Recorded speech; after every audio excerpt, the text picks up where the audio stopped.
有对标 iPhone， 我们才有机会赶上 iPhone. Only by matching iPhone can we have a chance to catch up to it, a chance to surpass it. Xiaomi 17 is out. Some people are saying, wait a minute, I bought the Xiaomi 15 last year. Shouldn't this year be the Xiaomi 16? But Xiaomi CEO Lei Jun has already announced that they are fully matching Apple, so they skipped the 16 and went straight to the 17. They're taking on the iPhone 17 head-to-head. There's no problem with that, but I've got a suggestion for you, Lei Jun. Why not call it the Xiaomi 18? That way, you'll be ahead of Apple. Also, the whole internet keeps talking about being 100 years ahead, so why not just call it Xiaomi 117 and be 100 years ahead right away? Chinese tech giant Xiaomi's phone naming strategy is raising eyebrows for its attempt to capitalize on Apple's popularity. The vlogger in the video mocks Xiaomi's move, suggesting the company should jump straight to the 18th generation to outpace Apple, signaling skepticism about Xiaomi's approach. The smartphone battle between Apple and Xiaomi has taken center stage once again. On the evening of September 12th, Apple's iPhone 17 series opened for pre-sale, igniting a firestorm in the Chinese market. Apple's official website crashed, and e-commerce platforms sold out instantly. Consumers cried out in frustration, unable to secure their devices, highlighting the immense appeal of the Apple brand. But just 3 days later, Xiaomi made a highly controversial move in response. Lei Jun and Lu Weibing publicly announced that they would skip the Xiaomi 16 and release the Xiaomi 17 series, boldly declaring it to be a direct competitor to the iPhone 17. The naming strategy was intended to create a sense of parity, aiming to align Xiaomi with Apple on a psychological level, but it backfired. Online users quickly mocked the move, with criticism escalating and pushing Xiaomi to the top of the trending list. 我真服了，要我说，小米17这波改名操作 I really can't believe it. Honestly, this move to rename to Xiaomi 17 has disgusted 3 groups of people. First, the Android users. Xiaomi is a top domestic brand, and we've watched you grow stronger, trying to reach the high-end market for years. But now you're even copying Apple's name, basically telling everyone, I'm happy being Apple's copycat, Apple's little brother. How can you have that little confidence in yourself? If you think Apple is a great opponent, then at least match their hardware, their specs. Show us you're putting in the effort to catch up. But instead, you choose to match their name. No, actually, you copied their name.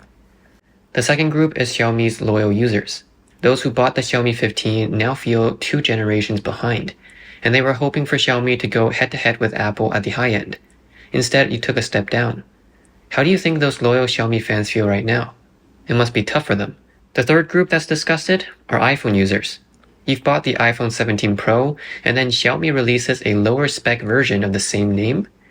It's like wearing a branded pair of shoes, only to be mocked for wearing knockoffs. 朋友们，作为米粉，我都替小米脸红。 Guys, as a Xiaomi fan, I'm embarrassed for Xiaomi. Apple calls theirs the iPhone 17 because last year was the 16, but Xiaomi skipped the 16 and called it 17, clearly copying Apple's naming. They even copied the Pro Max. This isn't matching, this is straight up imitation. What's even worse is that they compare themselves to the iPhone X. Apple changed their name because of groundbreaking features like Face ID and a full screen design. What's Xiaomi 17 offering? Upgraded chips and batteries? Standard upgrades? This isn't innovation, it's just squeezing out the last bit of toothpaste. And they still claim to be competing with iPhone. Before you try to compete, fix your own broken system first. The user experience is inconsistent with ads everywhere. You showed off a $200 billion investment in R&D, but where are the core innovations? Meanwhile, your copying skills are on point. If you want to show real skill, stop playing with names. Call it the Xiaomi 16 and prove you can beat the iPhone 17. 你对标苹果也没有错。 It's not wrong to try to match Apple, but can you do it the right way? Don't just copy their name. As someone who follows motorcycles, I don't usually talk about digital products, but this time Xiaomi has really gone too far. To be honest, it's not that you want to compete with Apple, but can you compete in terms of hardware and ecosystem? Even with your video recording, could you improve things like stabilization? To be fair, Xiaomi knows how to generate buzz. I bought the Xiaomi 13 Ultra because of all the hype, but honestly, the experience hasn't been great. My previous phones never overheated, but this one gets really hot. It won't turn on in cold weather, but will shut off in hot weather. I've had it black out at least 10 times in a year. This isn't about not supporting domestic brands, it's just the truth. 不是小米，你要干嘛呀？ Xiaomi, what are you doing? Are you just trying to piggyback off Apple? What's the point of changing the name? All I see is Xiaomi's determination to copy Apple. Honestly, if you're trying to match Apple, why don't you schedule your launch and release the same day as them? Let's see who gets the most attention, Apple or Xiaomi. A decade ago, Xiaomi earned its place in the market with its cost-effectiveness strategy, capturing the hearts of millions of loyal fans. Today, however, the company, once celebrated as a national brand, is facing increasing dissatisfaction from consumers, with many even unfollowing the brand. 我真觉得有点丢脸。 I honestly feel embarrassed. I'm using a Xiaomi phone right now, but I'm planning to make the switch soon. 这个行为不仅很 low， 而且我觉得肯定会伤了很多米粉的心。 This behavior is not only low, but I think it will definitely hurt a lot of Xiaomi fans. You could have had your own identity, but you chose to imitate Apple in such a pathetic, obsessive way. It's like you can't even find your own way without Apple as a reference. Just think about it. How would your users feel when they see this? 都是靠抄袭，它的小米是抄了魅族的。 It's all about copying.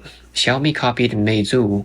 Lei Jun's approach has indeed made the company bigger, but he hasn't contributed to China's manufacturing sector. For years, all he's done is harm others by copying them. Xiaomi copied Meizu. You can find it online. He visited Meizu's CEO, and because he's such a big boss, they showed him the entire production process. He went back, copied it, and now this car. He's visited many car companies, including Geely. Geely gave him their technology, and he went back and poached their Tech Institute's director. To avoid Geely, he made an agreement with the director, saying he wouldn't enter the automotive industry for a few years. Now he's brought the director over to work for his investment firm, Shunwei Capital. He says he's not in the car industry, but really, he's still in the business of making cars, just providing guidance. Is this the way to do business, without any moral principles? Apple's product releases are known for their distinctive design and features. While Xiaomi has maintained a strong foothold for its cost-effective offerings, it has consistently been accused of mimicking Apple. Jonathan Ive, Apple's former chief designer, was once asked in an interview about the comparison between Xiaomi and Apple, specifically about the claim that Xiaomi's design was similar to Apple's. I think it's really straightforward. It really is theft and it's lazy, and I don't think it's okay at all. I further pointed out that Apple's team spent 7 to 8 years developing their designs, only for Xiaomi to copy them in a heartbeat. While borrowing ideas in the tech industry is common, there is a clear distinction between drawing inspiration and outright theft. The former sparks innovation, while the latter is a crude replication of others' hard work. Upon the debut of the Xiaomi 17, many aspects of the phone closely resembled the iPhone 17 series. Some vloggers shared Xiaomi's official Weibo profile picture, which seemed to show the design of the Xiaomi 17. Soon after, Xiaomi switched back to its previous profile picture. From the image, it was clear that the new phone's design had significant changes, including abandoning the rectangular camera design used for the past 3 generations in favor of a larger horizontal camera module, similar to the iPhone 17 Pro. The iPhone 17 series boasts an impressive new design, with upgrades inside and out to enhance performance and significantly improve battery life. A blogger from Zhihu analyzed that Xiaomi's flagship product satisfaction and quality control still fall short compared to Apple. Longtime Xiaomi supporters lamented, "The high-end market is out of reach. The mid-range market is losing reputation. Stop playing gimmicks." Speaking of Xiaomi, one can't avoid mentioning Xiaomi cars. The SU7 resembles a Porsche, and the YU7 looks like a Ferrari. In Xiaomi's words, good designs often converge and share a kindred spirit.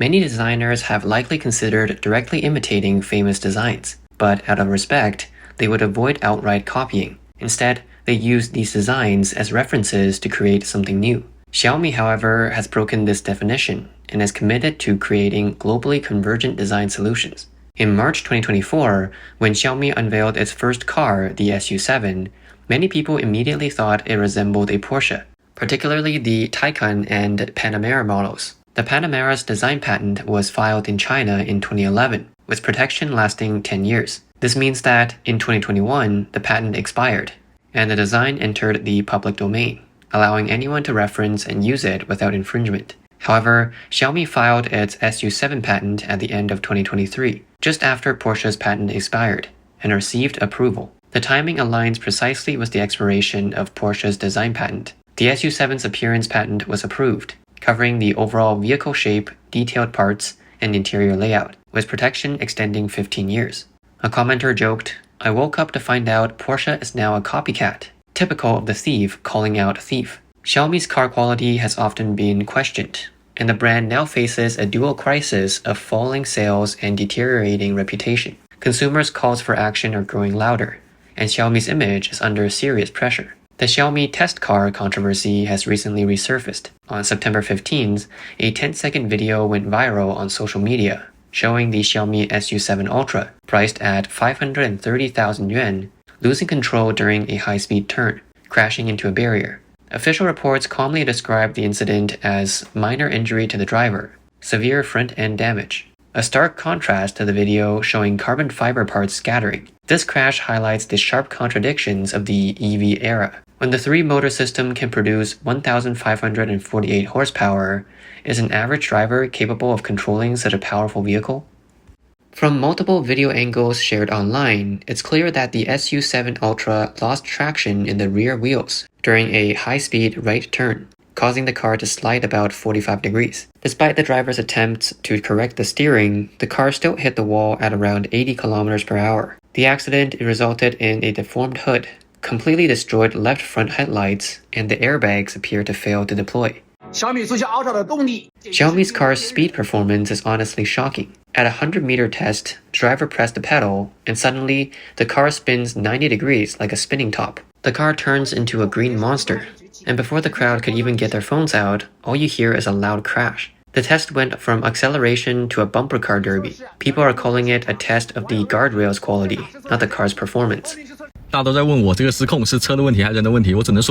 Everyone's asking me, is this loss of control the car's fault or the driver's fault? All I can say is, if you don't respect the market and technology, once your reputation collapses, even if it's the driver's fault, people will still blame the reputation and trust issue. For example, there are some technologies that you and others both have, right? At this point, you need to respect them. You can't act like you've exclusively invented and created them, presenting them as if they're your own discoveries. It makes everyone look foolish, like with steering return technology or screen cleaning modes.